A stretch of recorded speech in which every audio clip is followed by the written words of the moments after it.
Bora falar de futebol! O Palmeiras venceu o Ceará, mais uma vitória fora de casa do Palmeiras, hein? Que visitante insuportável é a equipe do Verdão. Quando embalar em casa, vou falar um negócio pra você. Vai ser difícil segurar essa equipe, porque como visitante é um absurdo, é o melhor do Brasil, a gente vai trazer os números já já.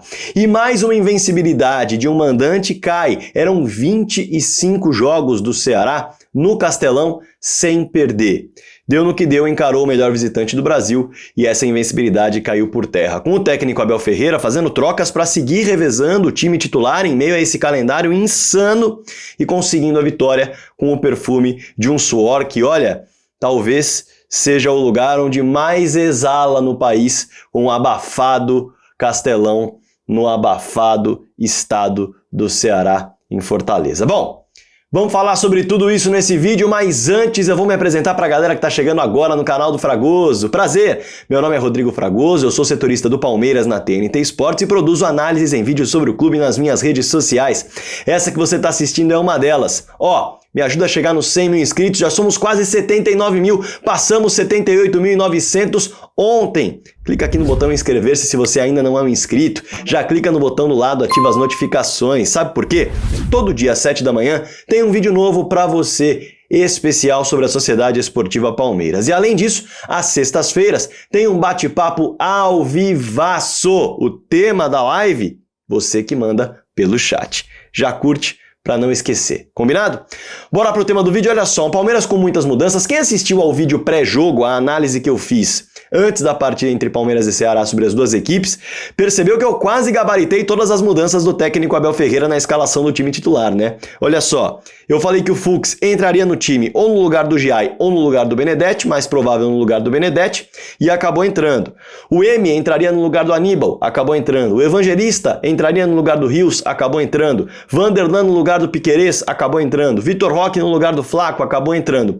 E o Paulinho no lugar do Facundo, essa acabou não rolando. E o Palmeiras ficou com o Everton no gol, Giai, Gomes e Bruno Fux, formando aquele trio de zaga. Emiliano Martínez mais à frente da zaga para ajudar ali no meio campo, com Felipe Anderson sendo ala pela direita, o Vanderlan sendo ala pela esquerda, Rios e Evangelista e Estevão jogando por dentro, tendo Facundo e Vitor Roque como atacantes. O Ceará veio como se imaginava, com dois pontas, o Galliano e o Pedro Henrique, Pedro Raul como referência, Lucas Mugni sendo o cara mais perigoso, o cérebro do time por dentro. Quem assistiu ao vídeo pré-jogo já sabia disso.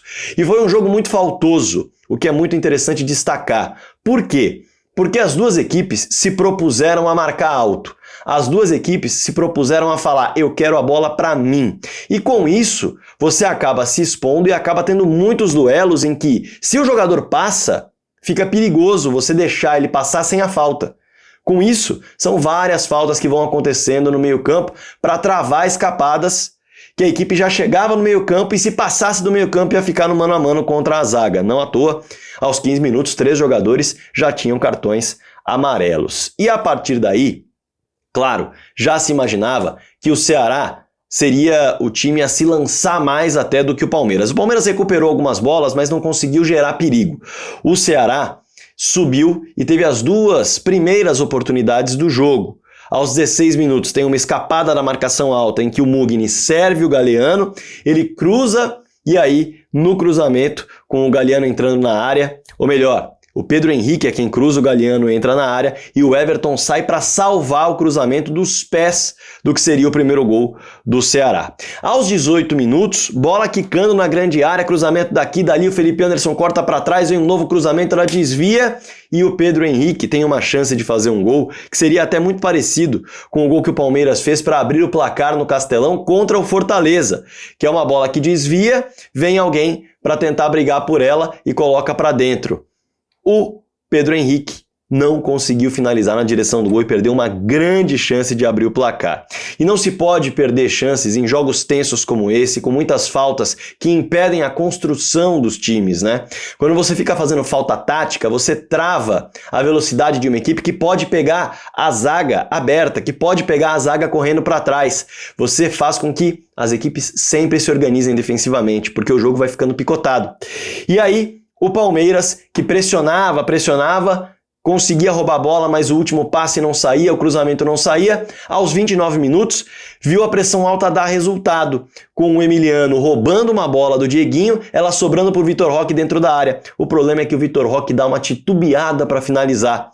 Ele olha para dentro da área para ver se tinha alguém em melhor condição, vê que não tinha, finge que vai finalizar, para, e quando ele vai finalizar ele já está desequilibrado e acaba chutando para fora. Era uma boa oportunidade do Vitor Roque ao menos acertar a direção do gol na finalização, já que era tão difícil chegar à grande área inteira como ele chegou, mas desperdiçou a oportunidade. Não fez falta por quê? Num jogo com pouquíssimo espaço, num jogo em que de um modo geral está todo mundo brigando pela bola, brigando pelo espaço, fazendo falta tática, uma bola parada pode fazer a diferença.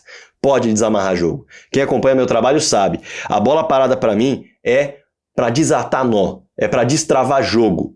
E a bola parada do Palmeiras funcionou diante do Ceará. Cruzamento do Estevão, uma bola pela esquerda, vem o cruzamento e o Gustavo Gomes coloca a bola na rede, fazendo 1-0, dando a vantagem ao Palmeiras, tornando o ambiente muito mais nervoso e tenso para o Ceará, que sabia que perder no Castelão, no jogo de ida, tendo que decidir em São Paulo, precisando fazer mais que 2 gols para se classificar, com o Palmeiras com a vantagem do empate, seria muito difícil. E isso gera também problema na hora de definir. Porque a tensão está maior, o nervosismo está maior e o Ceará também não podia abrir mão da defesa, não podia abrir mão de se defender, porque sabia que um 2-0 praticamente mataria a classificação. No segundo tempo, o Palmeiras claramente optou por tentar apenas jogar nos espaços e travar qualquer caminho que o Ceará poderia usar, por dentro ou por fora. Tanto que o Ceará, é verdade, tem posse de bola, até joga no campo de ataque, vai para cima, mas não acha espaço. Ao longo de todo o segundo tempo, o Palmeiras sofreu vendo o Ceará no seu campo. Mas quantas foram as jogadas de perigo que o Ceará criou? São 2. Um chute de fora da área, uma paulada do Pedro Raul, o Everton dá rebote, o Galliano chega para bater e o Everton se recupera fazendo a defesa. Lance de perigo. Isso aos 6 minutos. O outro lance de perigo, aos 16 minutos, tem o Vanderlan salvando.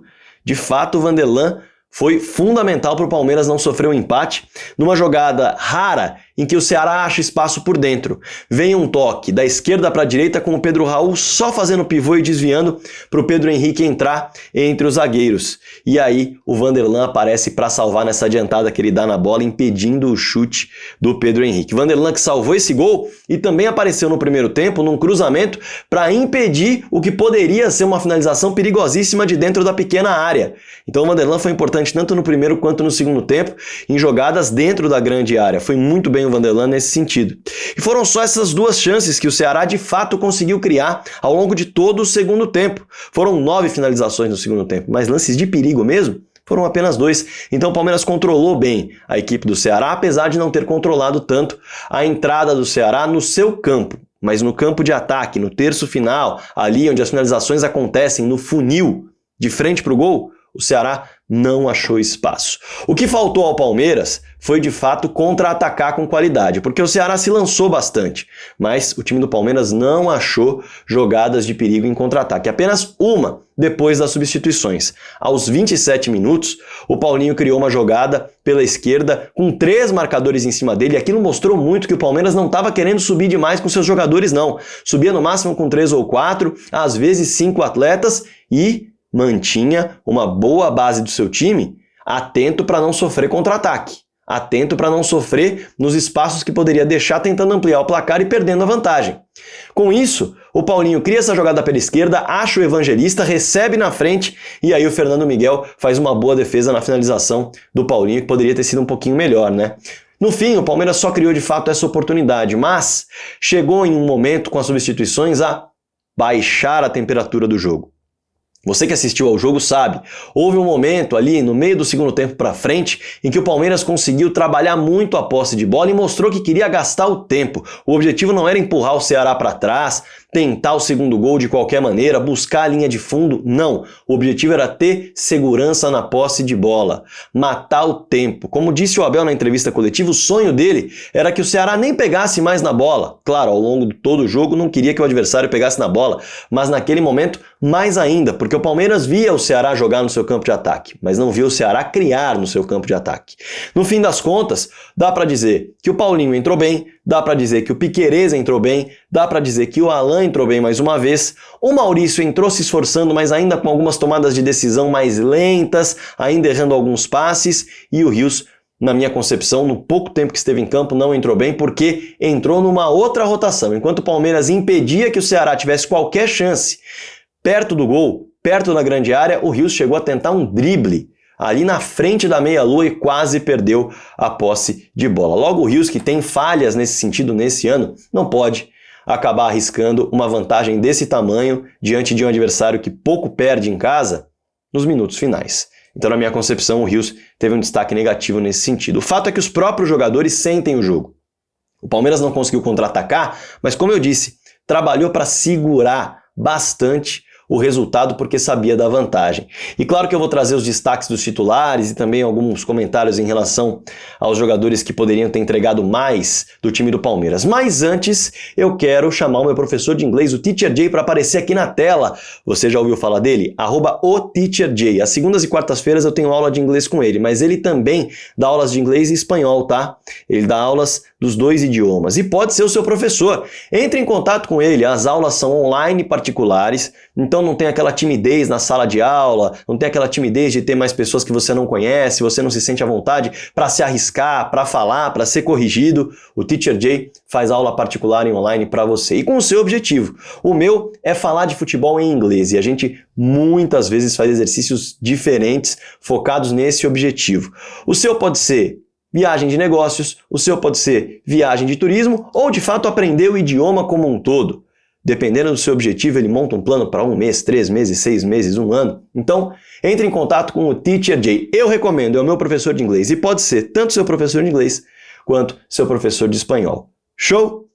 Bora voltar aqui para o ponto envolvendo titulares e reservas. Olha só, o trabalho incessante do Lucas Evangelista no meio-campo, ao lado do Emi Martínez, que também foi muito bem para travar as chegadas por dentro, merecem destaque. O fôlego do Vanderlan e do Felipe Anderson para acelerar, principalmente no primeiro tempo, e voltar no segundo tempo. No segundo tempo, foram peças importantíssimas para impedir que o Ceará tivesse tranquilidade para botar bolas na área, para chegar à linha de fundo para cruzamentos, dobrando a marcação. Foram muito bem nesse sentido. Felipe Anderson, inclusive, criou uma boa jogada para que o Estevão colocasse a bola na rede no primeiro tempo, acabou não conseguindo, mas foi um jogador que também teve uma paulada de fora da área, segurou algumas bolas na frente. Felipe Anderson realmente vem de uma regularidade muito boa. É importante destacar o trabalho dos zagueiros nas jogadas aéreas, né? Porque o Ceará cruzou, o Ceará tentou. Mesmo quando não chegava à linha de fundo, se havia um espaço ali daquele cruzamento que não está nem paralelo à grande área, o Ceará também tentava, sempre pressionado. Mas quando o cruzamento saía, de fato, os zagueiros do Palmeiras estavam muito atentos. O Ceará não ganhou bola lá dentro da área do Palmeiras. E o Everton também saía muito bem, conseguiu ganhar bolas pelo alto e quando deu um pequeno vacilo naquele chute do Pedro Raul de fora, foi quem salvou a própria pele no rebote, fazendo uma bela defesa. Quem poderia ter entregado mais na minha concepção?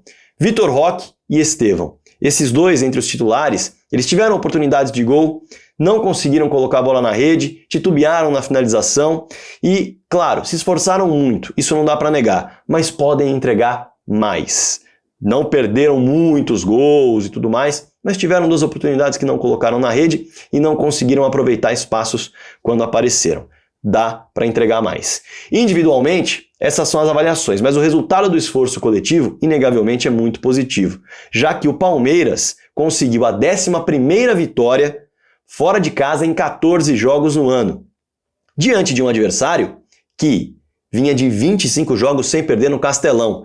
E dentro de um ambiente que é inóspito para o Palmeiras, é muito complicado para o Palmeiras, tendo em vista, naturalmente, a questão do calor, quão abafado é por lá. Não à toa Fortaleza e Ceará são ótimos mandantes. Portanto, mais um grande resultado do Palmeiras fora de casa e um excelente resultado na Copa do Brasil, já que a equipe viajou e traz uma vantagem para decidir em São Paulo o confronto, podendo até empatar. Um Palmeiras que não vem bem como mandante, precisa melhorar muito nesse quesito. Como visitante, o ano é fenomenal. Como mandante, o ano é decepcionante. O técnico Abel Ferreira sabe muito bem disso, foi tema de vídeo aqui, inclusive, e se o Palmeiras ajeitar, de fato, os seus números e a sua força dentro de casa, o mais difícil ele já tem, que é ser uma equipe muito chata fora de casa. A mais chata do Brasil. O Palmeiras tem os melhores números como visitante na temporada do futebol brasileiro entre os times da Série A.